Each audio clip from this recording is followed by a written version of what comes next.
Tanner, I know that losing has not been a common thing for you, especially over the last few years. BYU, after today's loss at Texas Tech, has still won 19 of the last 22. So given that it is a rare loss, how do you handle this and not let it spiral into something worse?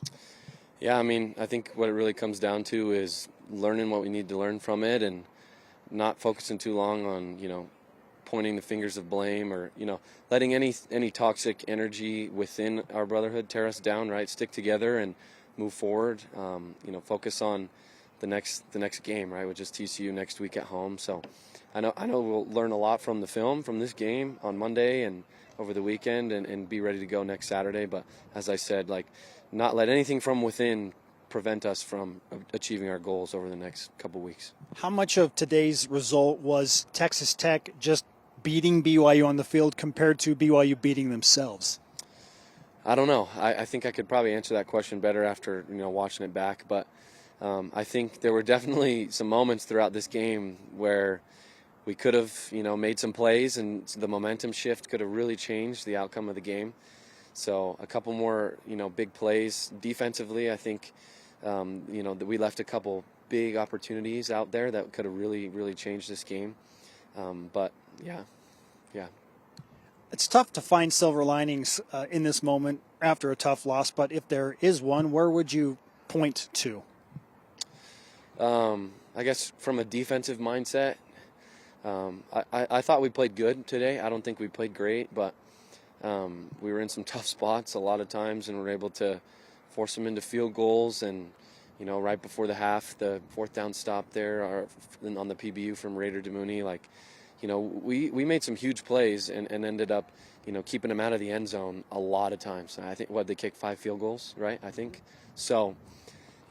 That's keeping them out of the end zone. That's a huge part of our identity and our goals. So I see that as a positive. But a couple more big plays we could have limited and could have changed the outcome a lot. What kind of opportunity do you sense BYU has in the remainder of this regular season?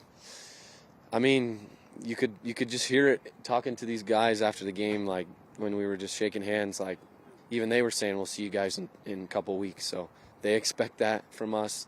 I think we definitely expect that for ourselves. Now we can't get too ahead of ourselves, right? Focus one game at a time and just try to get to Arlington for that game in December. What would you do differently if given the opportunity to face Texas Tech again? That's a great question. I think scheme-wise, defensively, I thought we did a great job stopping the run, minus 1 or 2 plays maybe that kind of creased. I think in our DBs too would probably like 2 or 3 plays back in coverage, but I feel like scheme-wise defensively we'd probably put together a very similar game plan and do what we did here today and just but really focus on, okay, we got to change the game with some turnovers, with some takeaways, because that's our identity, and don't know that we did that good enough today. What are you feeling inside about the build-up for the TCU game and being back home?